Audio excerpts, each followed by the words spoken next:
اعوذ بالله من الشیطان الرجیم. بسم الله الرحمن الرحیم. به نام خداوند بخشنده مهربان. الم نشرح لك صدرك. ای پیامبر، آیا ما سینه‌ات را برایت نگشودیم؟ ووضعنا عنك وزرك. و بار سنگین تو را از دوش تو بر نداشتیم. الذي انقض ظهرك.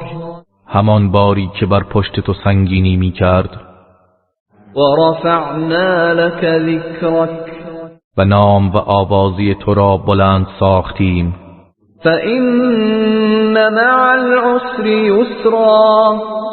پس مسلماً با هر دشواری آسانی است. إن مع العسر يسرا. مسلماً با هر دشواری آسانی است. فإذا فرغت فانصب. پس هنگامی که از کار و امور دنیا فارغ شدی، به عبادت پروردگارت بکوش. وإلى ربك فارغب. و به سوی پروردگارت راغب شو.